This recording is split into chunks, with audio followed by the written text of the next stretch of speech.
And welcome to my channel. तो वो तमाम तरह एप्लीकेंट जो यूके में पीएचडी ऑन स्कॉलरशिप अप्लाई करना चाहते हैं, तो पीएचडी के लिए स्कॉलरशिप कौन कौन से ऑफ़र किए जाते हैं बाय यूके, तो इसमें बेनिफिट्स क्या होंगे, कौन कौन से स्कॉलरशिप हैं और किस तरह से आप स्कॉलरशिप का प्रोसेस कर सकते हो, ये तमाम तर चीज़ें आप लोगों के साथ शेयर करने लगा हूँ। आपने वीडियो को एंड तक देखना है। फर्स्ट ऑफ ऑल, अगर आप इंटरनेशनल एप्लीकेंट्स हैं, यूके में पीएचडी करना चाहते हैं विदाउट ब्लॉक बैंक स्टेटमेंट या ब्लॉक अकाउंट, ठीक है, विदाउट आइल्स, तो यहाँ पे अपॉर्चुनिटीज़ अवेलेबल होती है तमाम इंटरनेशनल स्टूडेंट्स के लिए। फर्स्ट ऑफ ऑल, मैं अगर यहाँ पे पीएचडी कोई भी एप्लीकेंट करता है ना, तो यहाँ पे बेनिफिट्स होते क्या है। पहले तो जो यूके की तरफ से आपको स्कॉलरशिप ऑफ़र किए जाते हैं पीएचडी के, तो वो फुली फंडेड होते हैं, ठीक है, फुली फंडेड होते हैं, सैलरी बेस्ड होते हैं। और यहाँ पे अगर आप मंथली स्टेपेंट देख सकें ना, तो यहाँ पे अप्रॉक्सीमेट जो वेरी करता है 80,000 टू 30,000 यूरो, ठीक है। ये पर मंथ आपको जस्ट माहाना खर्चा दिया जाता है, जिसको हम स्टेपेंट भी कहते हैं। उसके साथ साथ यहाँ पे डेपोनेंट या आप अपनी फैमिली के साथ मूव करना चाहते हैं, तो ये भी अलाउ होता है। एट द सेम टाइम आप अपनी फैमिली के साथ भी मूव कर सकते हैं, और उसके साथ साथ आप वहाँ पे पार्ट टाइम जॉब भी कर सकते हैं, ठीक है।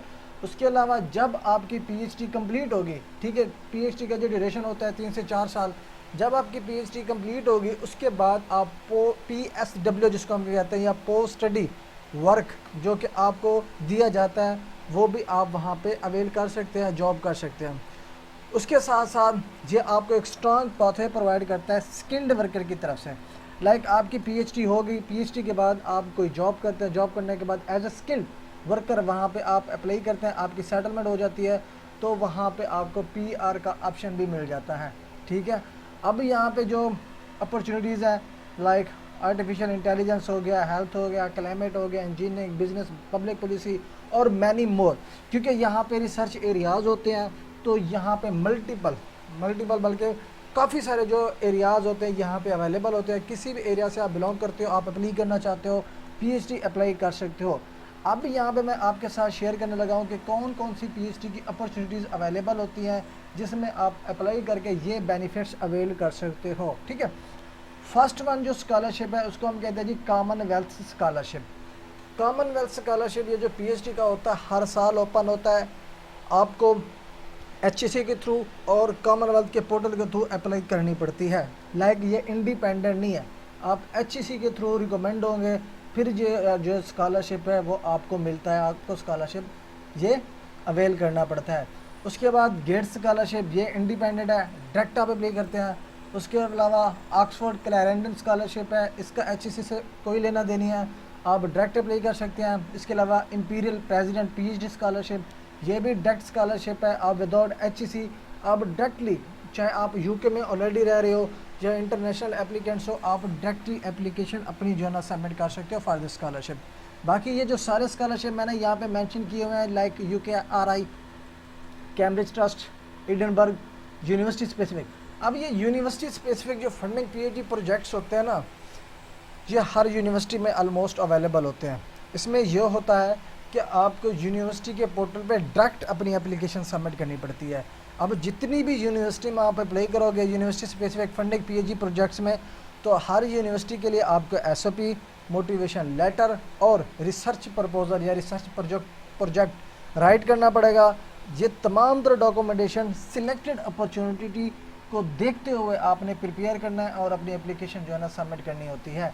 तो ये जो है ना university specific funding PhD projects है, जहाँ पे आपको अगर आप प्रोफेसर को कांटेक्ट ना भी करें तो आप अप्लाई कर सकते हैं, ठीक है। उसके बाद industry funded and research council studentship, ये भी स्टूडेंटशिप डायरेक्टली होती है, ठीक है, फुली फंडेड होती है, कोई एक्सपेंसेस वगैरह आपके नहीं लगने होते हैं। उसके अलावा यहाँ पे अगर आप फैमिली के साथ मूव करना चाहते हैं, तो यहाँ पे देखें जी यूके स्टिल जो है ना अलाउ करता है पीएचडी एप्लीकेंट्स को कि वो अपने स्पाउस को या बच्चों को अपने साथ लेके जा सकता है, जो कि यूके का जो करंट रूल्स है पोस्ट ग्रेजुएट रिसर्च प्रोग्राम्स के लिए, तो उसी के अंडर तमाम international applicants with family move कर सकते हैं, ठीक है। यहाँ पे लाइक जो आपका सेटलमेंट रूट है, पहले आपको पीएचडी कंप्लीट करनी पड़ती है, जिसको हम 3 ईयर ग्रेजुएट वीज़ा कहते हैं, फिर आप स्किल्ड वर्कर वीज़ा के लिए अप्लाई कर सकते हैं। फिर ये जो अपॉर्चुनिटी आपको लेके जाती है उसको हम कहते हैं परमानेंट रेजिडेंसी पाथवे या ILR, ठीक है। अब इस में से किसी भी स्कॉलरशिप या अपॉर्चुनिटी के लिए अगर आप अप्लाई करना चाहते हैं तो जनरल जो मेथड है वो मैं आपको बता देता हूँ। फर्स्ट ऑफ ऑल आपने किसी भी अपॉर्चुनिटी को सिलेक्ट करने के बाद ऑब्वियसली यहाँ से कोई भी आप स्कॉलरशिप सिलेक्ट करते हैं ना, ये जो स्कॉलरशिप मेंशन है लाइक कॉमनवेल्थ स्कॉलरशिप है, कॉमनवेल्थ स्कॉलरशिप के अंडर मल्टीपल यूनिवर्सिटी जो है ना पार्टिसिपेटेड होते हैं। फिर आपने यूनिवर्सिटीज़ की शॉर्टलिस्टिंग करनी होती है, फिर जिस यूनिवर्सिटी में आपका PhD प्रोग्राम या रिसर्च इंटरेस्ट अवेलेबल होता है फिर उसी सिलेक्टेड यूनिवर्सिटी की फैकल्टी मेंबर से आपने कॉन्टैक्ट करना होता है फॉर एक्सेप्टेंस। एक्सेप्टेंस ये होती है या रिकमेंडेशन ये होती है कि एक प्रोफेसर आपको रिकमेंड कर रहा है, ठीक है, जो कि मैंडेटरी होती है। वो इसलिए होती है कि वो आपका प्रपोजल जो है ना एक्सेप्ट करता है, जो आप अपना रिसर्च प्रपोजल राइट करते हो, जो आपने वहाँ पे जाके PhD करनी है। रिसर्च के प्रपोजल के थ्रू ही वो असेस करता है कि बच्चे में मोटिवेशन है क्या, ठीक, कैपेबिलिटी है क्या, ये किस चीज़ पे रिसर्च करना चाहता है। ऐसे विदाउट नोइंग एनीथिंग वो किसी भी स्टूडेंट को एक्सेप्ट नहीं करते जिस भी बच्चे का प्रोफेसर के साथ प्रपोजल एक्सेप्ट ना हो या एक्सेप्टेंस सिक्योर ना हो। तो अगर आप अप्लाई करना चाहते हैं तो फर्स्ट ऑफ ऑल आपने क्या करना है, किसी भी फंडिंग के अंडर आपने क्या करना है, प्रोफेसर को फाइंड करना है, प्रोफेसर को कांटेक्ट करना है प्रोफेशनली। अब हर प्रोफेसर के लिए आपने जो है ना एक कस्टमाइज ईमेल राइट करनी होती है। मैं यहाँ पे आपको ओपन करके दिखा देता हूँ, ठीक है। फॉर एग्ज़ाम्पल जब आप किसी प्रोफेसर को कांटेक्ट करोगे ना, यहाँ पे ओपन ही हो रहा, नो इशू, यहाँ पे मैं आपको मैसेज करके दिखा देता हूँ। फर्स्ट ऑफ ऑल आपने क्या करना है, प्रोफेसर की प्रोफाइल को रीड आउट करना है, प्रोफेसर की प्रोफाइल को रीड आउट करना है, ठीक है। प्रोफेसर की प्रोफाइल के बाद, ठीक है, आपने उनके आर्टिकल्स, उनके पब्लिश पेपर या उसका रिसर्च वर्क रीड आउट करना होता है। फिर आपने उसके किसी भी पेपर्स को लेके, किसी भी पब्लिश आर्टिकल को देके या रिसर्च वर्क को देके आपने अपनी मोटिवेशन शो करनी होती है प्रोफेसर को कांटेक्ट करते वक्त कि ये आपका रिसर्च है, मेरे रिसर्च के साथ अलाइन कर रहा है, मैं इस रिसर्च में इंटरेस्टेड हूँ, ये मेरा रिसर्च एरिया है या ये मेरा रिसर्च टॉपिक है, और इसी के अंदर जो है ना मैं आपकी सुपरविजन के लिए एक्सेप्टेंस लेना चाह रहा हूँ या रिकमेंडेशन लेना चाह रहा हूँ। ये लिख नहीं सकते लेकिन जस्ट आपने रिक्वेस्ट करनी है फॉर सुपरविजन।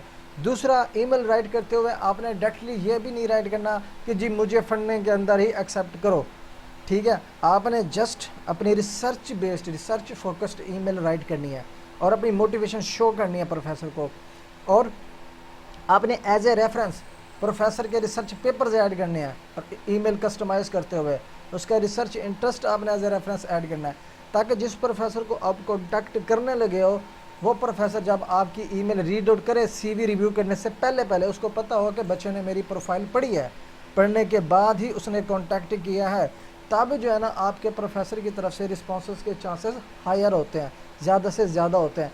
अगर आप जर्नल ईमेल करेंगे, लाइक आपने वहाँ पे ना कोई अपना रिसर्च टॉपिक लिखा, ना आपने कोई उसका रिसर्च वर्क मेंशन किया, विदाउट उसकी प्रोफाइल मेंशन किए, वर्क मेंशन किए, रिसर्च इंटरेस्ट मेंशन किए, कोई जर्नल सेम प्रॉम्प्ट आप यूज़ करके मल्टीपल प्रोफेसर को आउटरीच करोगे तो वो कभी भी आपको रिस्पॉन्स नहीं करेगा।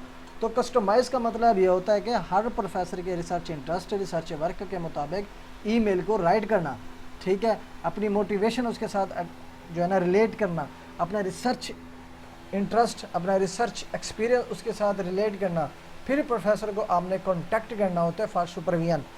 फिर जब आपको सुपरविजन मिल जाती है, उसी सुपरविजन को आप किसी भी फंडिंग के लिए यूज़ कर सकते हो, लाइक एक्सटर्नल फंडिंग के लिए, चाहे वो कॉमनवेल्थ हो, चाहे वो यूक्रेन, चाहे कैम्ब्रिज, यहाँ पे कोई भी जो एक्सटर्नल फंडिंग होती है ना, जो कि लाइक गवर्नमेंट बेस होगी स्कॉलरशिप, जो कि एनुअल बेस्ड स्कॉलरशिप ओपन होती है, उसी ही एक्सेप्टेंस की सिक्योर करने के बाद आप किसी भी फंडिंग के लिए डायरेक्ट पोर्टल पे एप्लीकेशन सबमिट कर सकते हो, ठीक है। तो ये इसका बेनिफिट्स होता है। उसके साथ साथ जब आपको एक्सेप्टेंस या सुपरविजन लेटर किसी भी सुपरवाइज़र से मिल जाता है तो आप यूनिवर्सिटी की स्कॉलरशिप के लिए भी अप्लाई कर सकते हो, जिसको हम कहते हैं university specific funded PhD projects, या यूनिवर्सिटी स्पेसिफिक जो स्कॉलरशिप होते हैं, अपनी फंड्स होते हैं, तो उसके लिए भी आप डायरेक्टली अप्लाई कर सकते हो, ठीक है। तो ये जो है ना PhD का प्रोसेस होता है, ठीक है। फॉर एग्जांपल आपने क्या करना है, पहले जो आपने अपना सुपरवाइज़र फाइंड आउट करना है, सुपरवाइज़र को कांटेक्ट करना है, सुपरवाइज़र आपको रिस्पांस करेगा, फिर आपने या वो आपसे रिसर्च टॉपिक भी पूछेगा या रिसर्च प्रपोजल भी पूछेगा, फिर आपने अपना रिसर्च प्रपोजल राइट करना है, रिसर्च प्रपोजल प्रोफेसर के साथ शेयर करना है, ठीक है।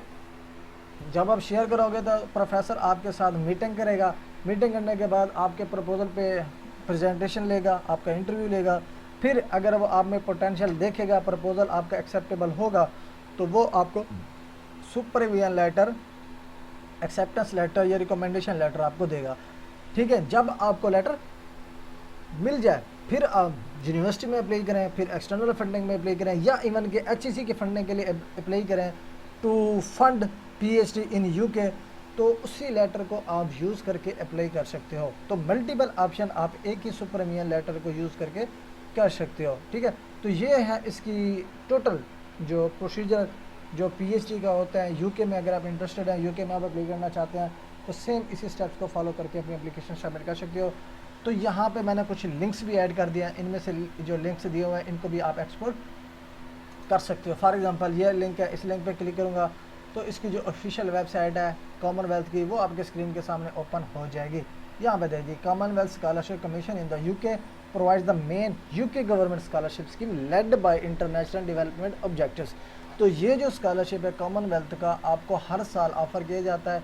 इस स्कॉलरशिप के लिए आप अप्लाई कर सकते हो। फर्दर इसकी डिटेल देखना चाहते हैं तो आपने अप्लाई पे क्लिक करना है, तो आपने इसको एक्सप्लोर कर लेना। तो ये सारी फर्दर डिटेल्स आपकी स्क्रीन के सामने ओपन हो जाएगी। आप फर्दर पढ़ना चाहते हैं, रीड आउट करना चाहते हैं, अपनी चॉइस के मुताबिक रीड आउट कर सकते हैं। यहाँ पे आप अपना कंट्री क्लियर मेंशन करेंगे, तो फिर आपकी यहाँ पे कंट्री रेलिवेंट जो रिक्वायरमेंट्स होगी वो आपकी स्क्रीन के सामने ओपन हो जाएगी, और जो जो स्कॉलरशिप के ऑप्शन अवेलेबल होंगे वो आपकी स्क्रीन के सामने ओपन हो जाएंगे। यहाँ पे ये सारे स्कॉलरशिप हैं जो कि पाकिस्तानी स्टूडेंट्स इनमें से किसी भी स्कॉलरशिप के लिए अप्लाई करना चाहें तो वो अप्लाई कर सकते हैं। उसके अलावा कौन कौन सी यूनिवर्सिटीज़ इसके अंडर पार्टिसिपेटेड हैं, तो यहाँ पे UK होस्ट यूनिवर्सिटीज़ पे आपने क्लिक करना है। तो ये देखें जी, आपको यूनिवर्सिटीज़ की लिस्ट भी फाइंड आउट करने की ज़रूरत नहीं है, ये तमाम तर यूनिवर्सिटीज़ की लिस्ट यहाँ पे आपको मिल जाती है। अब यहाँ पे किसी भी यूनिवर्सिटी को एक्सप्लोर करना है, सिंपली उस पर क्लिक करेंगे तो उसी यूनिवर्सिटी का ऑफिशियल पोर्टल आपकी स्क्रीन के ऊपर ओपन हो जाएगा। अब यहाँ पे आपने अपना प्रोग्राम फाइंड आउट करना है, प्रोफेसर फाइंड आउट करना है, और प्रोफेसर को जो है ना आपने कॉन्टैक्ट करना है फॉर एक्सेप्टेंस। ये स्क्रीन के सामने आपके ओपन हो चुकी है, ठीक है। ये इनकी ऑफिशियल वेबसाइट्स है। तो सेम इसी तरह से किसी भी स्कॉलरशिप के लिए आप अप्लाई करना चाहते हैं, सिंपली उस पर क्लिक करेंगे, ठीक है।